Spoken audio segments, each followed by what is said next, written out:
All right, so Jake Paul wins via split decision against Tyron Woodley. Yo, Jake looked absolutely positively dreadful. Oh my gosh. First, let me say I give him props for even surviving the 8 rounds. After I would say round 2, you can start to see that he's just not. When you put him up against anybody that can hold their own. Remember, Tyron Woodley's not a boxer. He doesn't have a boxing background. But if you can put him in there with anybody that can hold their own, you start to see the deterioration of skill. Like, he was lunging off balance, throwing weird punches from weird angles. He was clearly gassed, but he survived. So I give him the props for surviving, but I don't think anybody is going to clamor to see Jake Paul in a boxing ring anytime soon. I had him losing, 5 rounds to 3. And you had some people that were looking to give Jake Paul rounds, like especially the Showtime announcing crew. Like, oh my God, they did an awful job. They really didn't talk about when Tyron landed punches, anything Jake threw.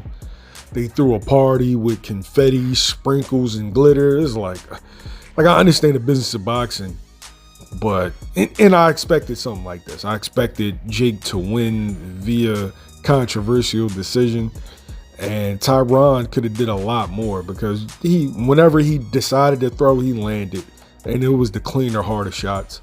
Like, Jake really didn't land anything significant. Probably it was like a overhand right.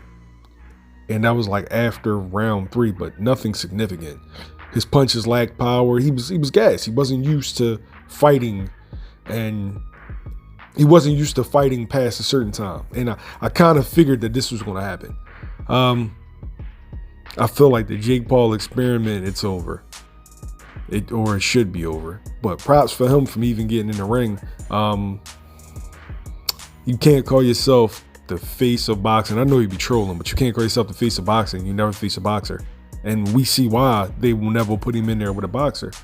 Because Tyron Woodley, this is his debut, and he make Jake look bad. So I can only imagine what any kind of seasoned boxer. Shit, even there's prospects that aren't even heralded prospects that would take Jake's head off.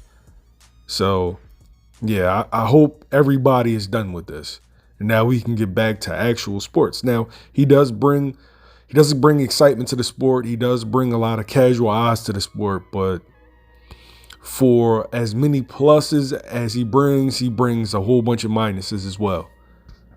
So to sum it all up, Showtime protects his investment.